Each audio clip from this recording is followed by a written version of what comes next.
Hey everybody, it's Tripl-L coming in to talk about My Hero Academia chapter 311. Hopefully this video gets to you on Monday. I'm recording it Monday morning. Wasn't at 100% yesterday, not 100% today. So because of that, I'm going to try and make this relatively fast so my voice doesn't die on me. And I think the chapter will work for that because the chapter, the majority of it is really it's reflection. It's a reflection chapter for the good chunk, maybe 70% of it. I think would be a fine estimate. 70% reflection, and the last little bit is like the setup for like the next chapter. When you look at it too, a lot of it is regurgitation of information that we've gotten before. I mean, it's just like slightly different flavoring. I wouldn't be surprised if people feel kind of underwhelmed by the first 10 pages of the chapter. That wouldn't be that surprising. But there is something worthwhile to pull away from just the general structure here. Because last week we were wondering, what's going to come next? What are we going to do next with Hero Academia? And well, I think last week and over the live streams I mentioned that something about Rule of Three. Maybe we'll get a third chapter of just this kind of stuff. Like relatively low. And I think, yeah, that's kind of what we have here. So I feel like in the future, if we go through another run of just setup chapters, if we get 2 setup chapters that just can go anywhere after they happen, I think it'd be safe to say that we get a third one. And mind you, like when you look at this one, I feel like a little bit the author was spinning his wheels here. But the good thing about spinning wheels is that when it's happening, it's like, why exactly do you spend the time on the things you do? Because that's usually where you can see little things. Anyway, for 311, it was an exciting chapter when you see who shows up at the end. It's cool. Personally, I'm really happy. Everyone that was saying that this woman was a good person, I'm just so happy. But yeah, let's just walk into the chapter. I don't have any notes. I'll just kind of talk through each page and then anything that comes up comes up. So, first page is the establishment page of Endeavor versus Criminals. Is there anything of value on this page aside from knowing that it's a nail gun support item? Not really, right? Page 2 is Endeavor just cursing Detnerat.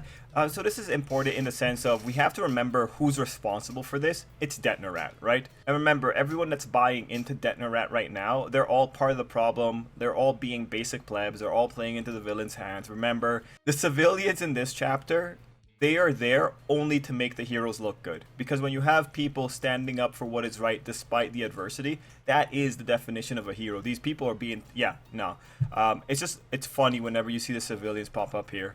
Anyway, before I get into that, page 2, there was one thing where the escapee from Tartarus, as we find out on page 3, was blaming Endeavor. And it's like, what are you even trying to say, man? Like, seriously, why are you asking Endeavor for a break? Just because Endeavor was one of the people that failed doesn't somehow mean you get to be a criminal. But yeah, no, like for a second I thought like, is this guy a vigilante who just went desperate? But no, he's a Tartarus escapee. So, I mean, I swear, every day the plebs of Hero Academia get stupider and stupider. Anyway, page 3 is just a very quick cleanup page, and it just tells you it sets you up to know that we're going to be talking about the fact that they're not finding anyone connected to All For One, which is fine. But before that, we go into the whole civilian thing. Page 4 is a page of plebs. Like, honestly, I'm looking at these people, I'm thinking, you must be really brave to be out in this wasteland without any kind of support gear on you, carrying your protest signs. It's such a weird dichotomy.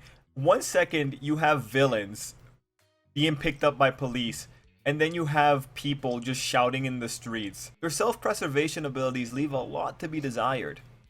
Anyway, if we were going to break down things here, they make a point about how, like, if they had to let Shigaraki get away, we wouldn't be dealing with escaped convicts. And yeah, that's true, but at the same time, again, the civilians don't know anything about what they were dealing with. Like, little do they know that this was a century-old conspiracy at the very least, right? They're just there, again, to make the heroes look good. Now, the one thing that is interesting is that the media said that Shigaraki was after someone else, and now Endeavor's getting crap for hiding things about Izuku. And see, this is where it makes it even more clear.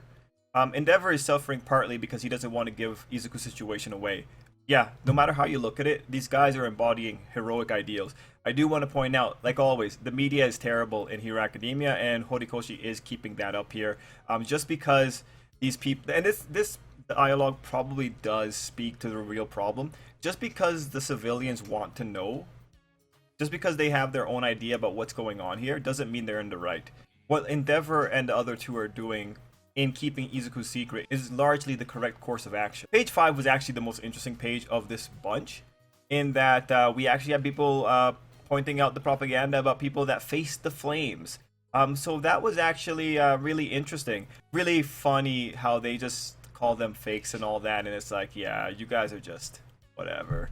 You guys are lucky these guys haven't just abandoned you. If I was like, you know, what's to stop all the heroes in Japan just going to America, right? Not really, not that much. These guys don't know how much of a nice situation they're in. But there is something cool that happens with Endeavor. You see Endeavor, his flames are out and he's slumping over, right?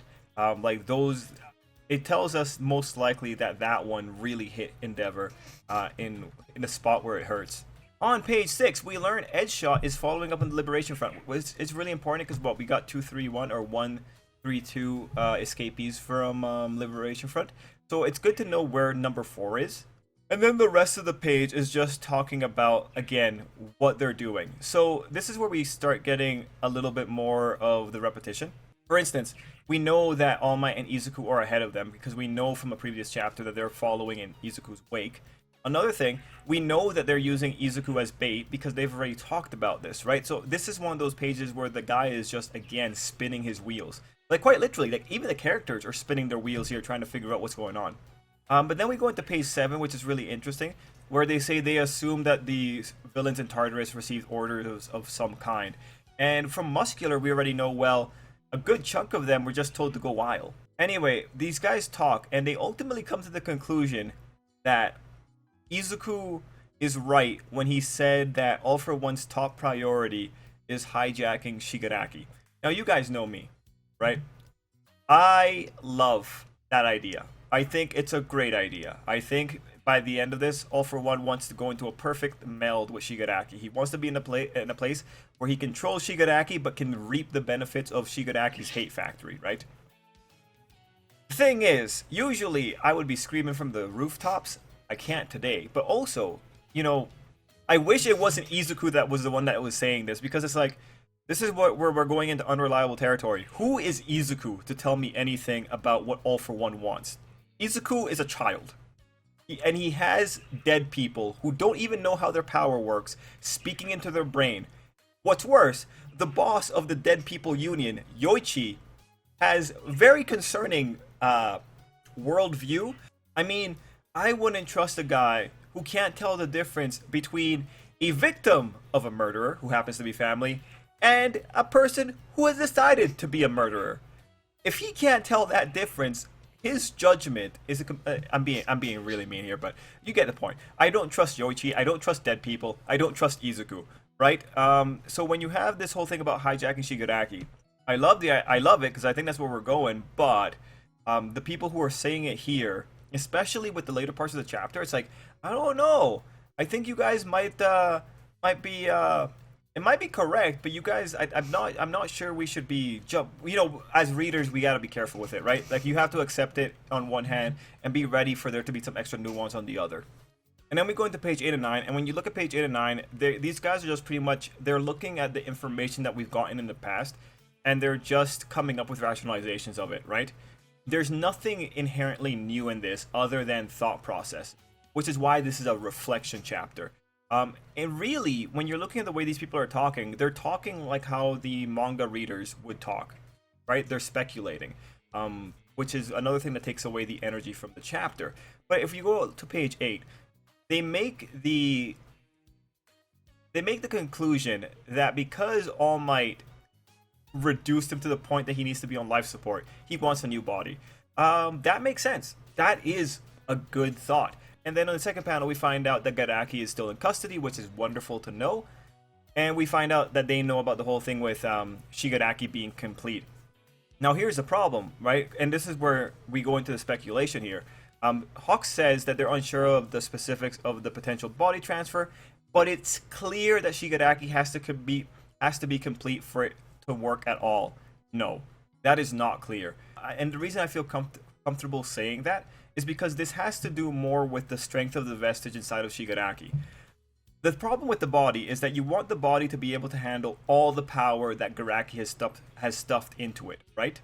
That goal and the goal of takeover, I think, are legitimately two different things that can happen on two different timelines. And like, to give you like the idea of how I'm thinking about it, you guys know my theory that it's when All For One dies that the takeover gets fully implemented in Shigaraki because of the way vestiges work or something like that, right? In that case, if the condition is All For One's death, then the body transfer or the body completion does not, it doesn't really matter. Like, All For One really just wants to be in a body that is good to go and that can survive the process. Remember, one of the big things with Shigaraki was that people weren't sure if he was going to survive the first modification process. If there is actually an issue of survival, it just goes to say that maybe All For One doesn't have what it takes to survive it. Because right now, the read on how Shigaraki survives that initial surgery is that his hate was so strong that it was able to push him through. In other words, Shigaraki's willpower was so strong that he was able to survive the surgery. Especially when you have, what was it? In that previous chapter, they said it was only Shigaraki's willpower that revived him. Yeah. Like, if you have someone with that incredible willpower, you understand what's going on here. So, Hawks' interpretation, as many of his interpretations in this chapter, I think is incorrect. I think he's making that interpretation based on what he has. But I would say that All For One doesn't necessarily need the body to be at 100% to do a full takeover if it's based on another condition, but he most likely would not survive the process to get the body to 100% if he took it over ahead of time. And in this case, I think that's a really important nuance, because this case takes into account the fact that Garaki was not sure if Shigaraki would first survive the initial process. And then this gives Shigaraki's hate factory more of a narrative purpose to exist. Anyway, after this, on page 9, these guys talk about the hate factor, which always good to see characters speculating. But remember, you know, thinking about it, what are the odds that these guys are going to get 100% correct in their speculation, right? It's not actually that high. So we should be expecting some issues here. Anyway, I think Best Genius is probably like the best person here, because I think he understands things a little bit more, and I think Hawks is kind of losing the plot here. But I'm just making fun of Hawks. And here's one of the first lines that are worth pointing out. Also, I'm noticing on Hawks' face, the man's not getting a lot of sleep. I just noticed that he has a few bags under his eyes. Nice detail, Horikoshi, nice detail. Anyway, the critical line here for Hawks that should be examined is when Hawks says, "But All For One has been pursuing his younger brother and one for all for generations. You'd expect the guy to hold on to plenty of hate for all those other successors." That's not a correct interpretation at all. Because think about it this way. For us, All For One is really old. All For One has largely won in spite of losing. All For One survives. A man that's fairly old, you know how people are when they get old. They stop caring. They stop caring as much as they did when they were young. Right? So there might be legitimately some of that old man factor dampening his emotions. But what is to say that there was never... But let me paint for you a situation. What if, when this all started, All For One accidentally killed his brother when he was trying to kill the second user, right? Maybe it was something like Yoichi got in front of a blast that was meant for the second user, and that's how he died, right? Yoichi goes down. Somehow, One For All gets transferred. Like, maybe some blood fell into a second user's mouth. I actually think this is what happened. I legitimately think this is what happened. And you know, second user gets away, right? All For One finds out about this maybe around third generation, that his brother still exists in the form of a vestige. Now think about it this way. Would you really hate the people who are the proof that your brother is still alive? Like, think about it from this perspective. Yoichi only exists now because the One For All power lineage exists. And think about what's happened. All For One, thanks to the power lineage existing, is now at a point where he actually could maybe take his brother back, right? Would you really hate the people for existing when they are the flat out the proof that your brother is still alive? No, I think it's a little bit more of a complex relationship here.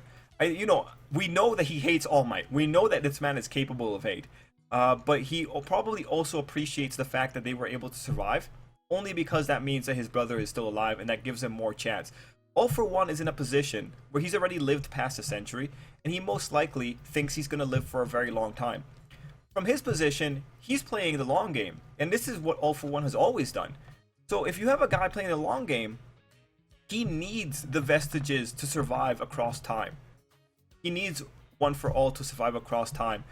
All for One's conditions to win here are either One for All survives or he survives. The worst case scenario is that a random villain kills Izuku before Izuku passes on One for All. That's how it goes down. That's why it's not just a simple calculation of he hates the other successors. It's only because of the other successors that he can even have this goal right now. But that's my impression. It leads Hawks into this impression. Think about it. That guy never stops smiling. Now, there is something they want to say about this. Like, Hawks premised that with saying that he has no hatred at all, which I think is incorrect when you see what he did to All Might. Like, I don't think a man without, like, even a seed of hate. I understand what the author is trying to say, but a man without a seed of hate, I don't think that man goes out of his way to take his old enemy's grandson and turn him into a hate factory, right? I don't think that's normal. I think there has to be a sliver of malice. This isn't a simple situation of something, well, most likely something is missing in his soul. Most likely his brother is missing in his soul. But the thing is here too, Hawks is not the best person to use in this situation. How many times has Hawks actually talked to All for One? Not that much. And when you see Hawks being the one to make the observation, when we know that All for One has a legitimate bone to pick with All Might, like he feels fear thinking about All Might. When you have that kind of situation, it makes you think, why did Horikoshi deliver this line the way he did? Because that's the most odd thing. This whole thing about him never stopping to smile, and this whole thing about something missing in his soul, these lines are probably going to be called back again in the future. But the thing here is the delivery of these lines. Just don't make sense relative to who's the ones talking about it, because the one talking about it has never really met All for One. But to answer him, if he's concerned about All for One never ceasing his smile, it's quite simple. All for One has gone through many defeats and many victories. He's still alive. As long as he's alive, he can still make the next move. That's who All for One is. Like, that's why he's gonna play the long game. There's no reason to stop smiling when you're thinking 20 steps ahead. Again, I do think something is messed up with All for One. He has megalomaniac tendencies. I think he has muted emotions. But to say he doesn't feel any hatred, I think is a little bit unreasonable when you've seen his actions against All Might. But the author, given that this is the rhetoric the author wants to go with now, and given that he's making it so dramatic by having it in the sky when he's putting in those lines, he's probably going to come up with some way of making it work. Like, really, like, all you have to do is say that All for One is a psychopath or a sociopath, and you're good to go. Anyway, the rest of page 10 is just saying, like, okay, you know, it makes sense to take the fight to them, which is like, we've been doing that, Hawks, right? This is another regurgitation of information we got from a previous chapter. Yes, we know you're taking the fight to them. Yes, good to know that you're expanding your search. Whoop-de-doo. Actually, no, it's actually really good to know, but it's just to give you the feel of what I meant by regurgitation. Anyway, at this page, we get the beep, which to me seems like this is the same beep that All Might got, which to me says they might have noticed that Izuku went offline. Okay, what threw me off was that when you look at the page 10 and you look at page 11, it seems like some time has passed. So I'm not sure actually about that beep. It makes sense to think that that was Izuku's beep that All Might also heard. But if you look at the pages, the Best Jeanist Mobile, it doesn't have any headlights on, whereas the All Might Mobile has headlights on. So I'm not sure if there actually was a passage of time on this one. You guys let me know. But that beep that Best Jeanist gets is important because it tells us roughly... Well, it tells us whether or not they know that Izuku went offline. Anyway, we go over to All Might, and this page is another interesting page. In this page, we find out first, Izuku's not getting much sleep. I told you, sleep deprived Izuku. I mean, it was pretty, like, we've been talking about it for a while, but it's always good to know. Sleep deprived Izuku. And that's it. He's a cranky boy. But in this page, we have All Might invoking Night Eye. This is very odd. This is extremely odd. Of all the things and the way to invoke Night Eye. And, you know, like, in context, the comparison point is All Might's thinking about, like, how Night Eye was worried about All Might when All Might was in, like, his really, like, really dogged era. But from a narrative perspective, I think invoking Night Eye here has more to do with getting readers ready. Like, the author is saying, hey guys, remember, Night Eye is a factor. So I'm actually pretty excited. And when you see that Shizaki's at the end of the chapter, it's like, well, how interesting that two people involved in the Chisaki arc, Chisaki and Night Eye, are being brought up, right? So keep an eye out for that. I think that's a narrative cue. I think the author is setting stuff up. You know, again, this works in the context of Night Eye and Izuku's situation. It works because he's thinking like, oh yeah, Izuku's like how I was when Night Eye was still around.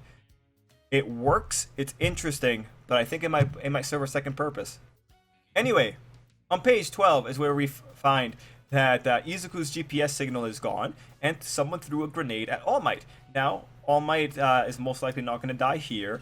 I would say that vehicle that All Might is driving looks pretty armored, and I would say that most likely All Might survives with a few cuts and bruises. I do think that was the lady that threw the weapon at him, or launched it at him with a grenade launcher or something like that. The reason I say that is because to me, it seems clear that she's on a far rooftop shooting at Izuku.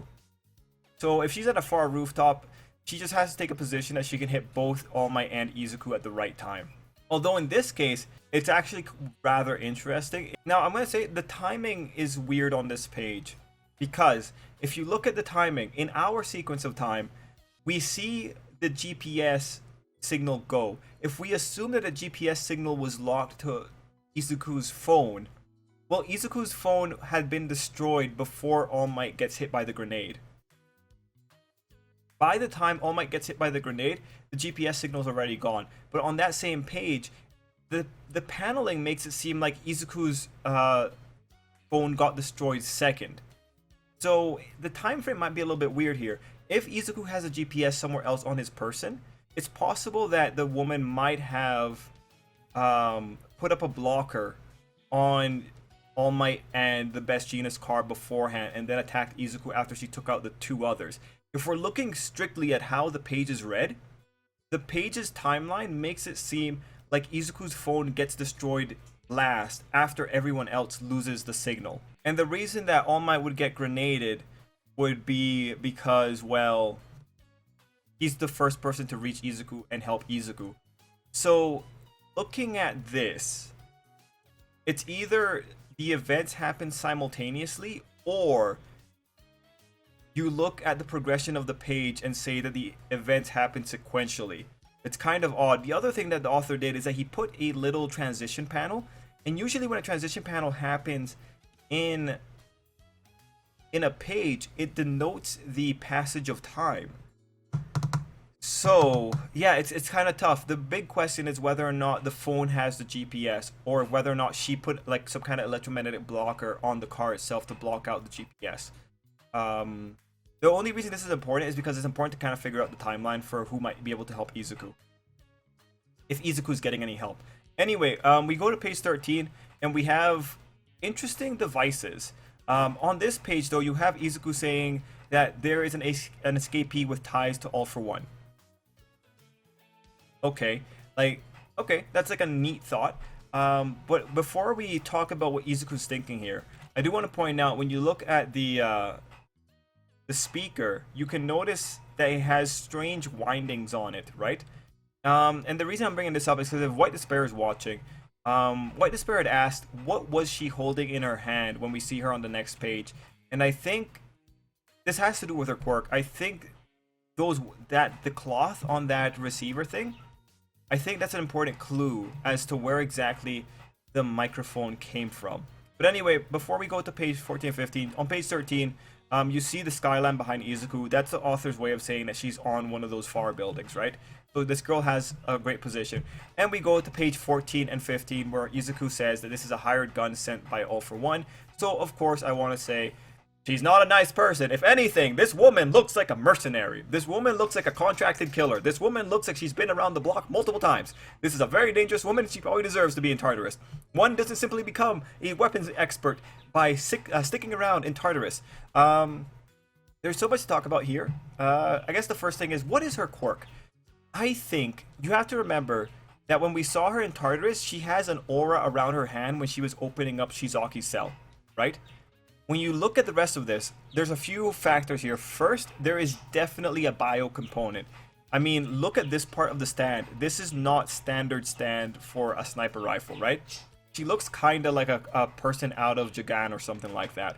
So there's probably a biological component. When you look at the windings on her machine, I would say this girl has the ability to interface with technology.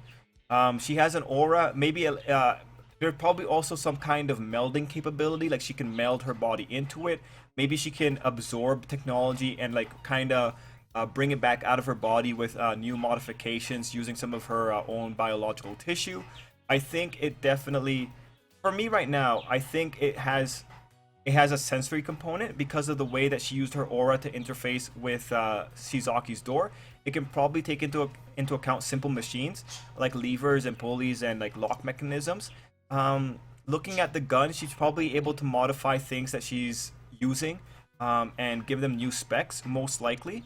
If you look at the gun too, she has quite an interesting little bit of rifling going on in there. Yeah, no, I think it's some kind of technology melder quirk with some sensory capabilities. Also notice this girl doesn't have any, it doesn't look like she has a scope on that gun, which is ridiculous. She must have a scope in her eye. I do notice one of her eyes is drawn kind of darker. So that might be what's going on there. Yeah, man, in terms of the quirk, I think this is a really intense lady. I think, yeah, she probably deserved to be in Tartarus. She's probably killed a lot of people, especially when you have her saying, you get to keep your limbs. That's really interesting. So when we get to this page, we have to ask, like, what is going on here? Because you have Shizaki in the background. Well, ooh, pardon me. You know, I think this is a fake up. I'm not gonna lie. I can't make sense of this situation. I think there's a lot of weird things going on here. I think this is, I think it's a fake out. And maybe I'm being paranoid, but I think the author's set up a misdirection here. So let's go through this step by step, right? There's two alternatives. Either this girl is working for Shizaki, or this girl is working for All For One, right? If she's working for All For One, her finding Izuku makes a lot more sense. Not gonna lie. In that case, though, I have to wonder, why is Shizaki still with her? That's weird. That's super weird. If this girl was able to make contact with All For One, I have to wonder, why did All For One not take Shizaki's quirk if this girl has him with her? From my perspective, All For One taking Shizaki's quirk is probably one of the best things he could do. And don't say that he can't take the quirk because Shizaki's missing his hands. That's nonsensical. Because from this perspective, if the quirk factor is genetic, and it has to be genetic because otherwise people don't get to inherit quirks, then that means that Shizaki has the information, the genetic information for his quirk throughout his entire body. I'm not gonna accept he can't take the quirk because his hands aren't around. That breaks the idea that the quirks can be inherited. If Shizaki was in front of All For One, I feel like he would have taken the quirk because I feel like All For One might have at least done due diligence to know what quirk Shizaki had. Most likely. I think that is a fair play here. That's what I would think.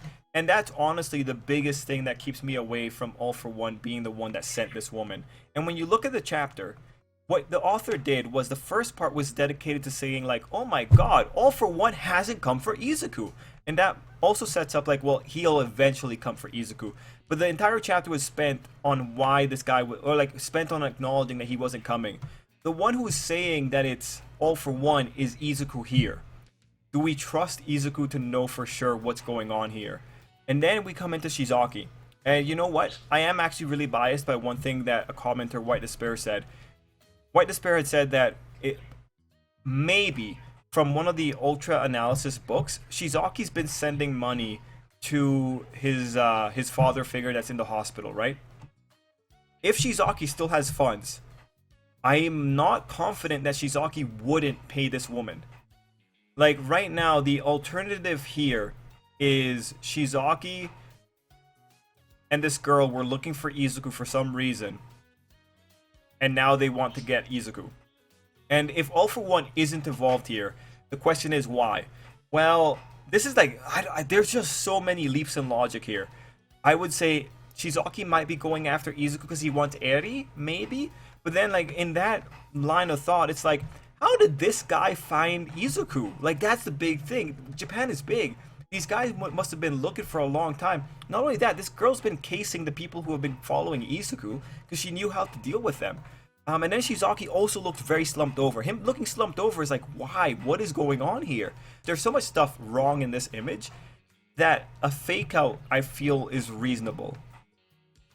So, the thing that I'm really thinking is Shizaki went after Izuku because he wants Izuku. Oh, one good thing though is that the guiding principle for this arc, that being Izuku meeting with his old villains, Muscular, Stain, and Shizaki, is actually going to happen here.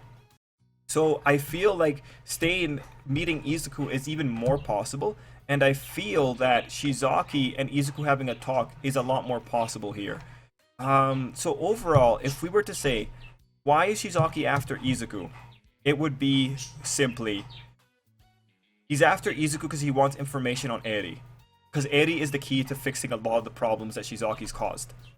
Now there's one last thing to address, and it's the fact that Shizaki looks like he's just in the worst state of his life.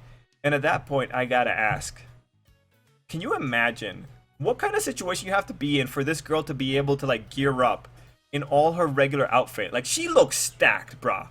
She's so ready to go, and Shizaki's over there slumming it in his prison uniform. Like that's the weirdest thing too. If she was with All for One, why is she lugging around Shizaki? And if she wasn't with All for One, why didn't Shizaki get a change of clothing? He must be very depressed. And the other thing, if Shizaki's unconscious right now and not just being depressed, can you imagine how awkward it would be, this woman carrying Shizaki up a building if he's been unconscious the whole time? If he's there against his will, can you imagine just the awkwardness of trying to get to the top of that rooftop with dead weight that is Shizaki? It's weird. It's super weird. But he might be conscious, in all honesty. But this is just, I can't wait to see the logistics of what is involved here. Because this is just so odd. It's been days since this man has gotten out of prison, and he's still slumming it, which really speaks that he's either captured or depressed. I really hope it's depressed. But we'll have to see. I'd love to know where she went to get geared up that Shizaki couldn't put on a coat. It's raining, Shizaki. You're gonna get a cold, and you can't fix it. Anyway, it's logistical problems like that, man. But that would be what I think for that. I think Izuku might be in the wrong here, and I think this is a Shizaki-led plan. It's just like there's too many odd things here, and Shizaki, again, why carry around dead weight unless you want to use Shizaki to get Izuku's attention? But it's like, you could have just taken a random hostage. It doesn't have to be Shizaki. Yeah, I can't wait to see the justification for what's going on here. If it's not what I think, I can't wait. But anyway, guys, let me know what you thought down below. I'm gonna go drink some water, and till next time, I hope you have an absolutely great day. Oh wow, we did 40 minutes.